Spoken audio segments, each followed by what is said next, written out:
Une parenthèse éducation à présent. La place de l'enseignant et du personnel d'encadrement du privé dans l'éducation, formation en Côte d'Ivoire. C'est le thème de la conférence de presse organisée par le collectif Sauvons notre éducation nationale, SNEN.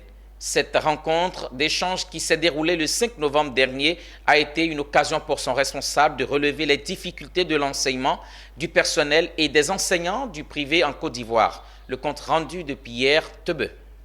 Les enseignants et le personnel de l'enseignement privé tirent le diable par la queue. Le collectif Sauvons notre éducation nationale a organisé une conférence de presse pour dénoncer leur situation professionnelle et sociale.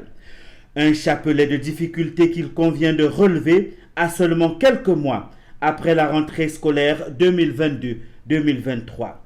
Il faut faire quelque chose avant qu'il ne soit trop tard et que ceux qui dispensent le savoir à nos enfants ne se découragent définitivement. Lors de cette rencontre d'échange avec la presse, l'État a été interpellé à reprendre le contrôle de l'éducation privée en Côte d'Ivoire. En Côte d'Ivoire, l'État a concédé l'éducation au secteur privé. Ce qui veut dire que l'État a donné la possibilité à des particuliers d'investir dans le privé, mais toutefois en gardant un contrôle.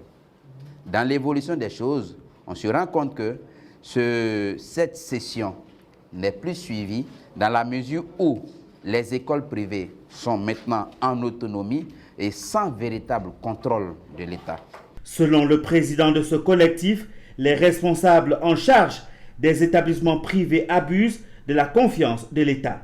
Les établissements privés abusent de la confiance placée en eux par l'État de Côte d'Ivoire, qui, depuis 1982, avait déjà prévu un plan de carrière valorisant pour les enseignants du privé. Ces acquis ont été ignorés et remplacés par des pratiques informelles qui vont jusqu'à proposer 80 000 francs CFA de salaire à l'équivalent d'un professeur de lycée au public. Le traitement salarial, les conditions dans lesquelles vivent les enseignants et le personnel du privé ont été décriés par ce collectif. Toute chose qui n'est pas sans conséquence sur le rendement éducatif des élèves.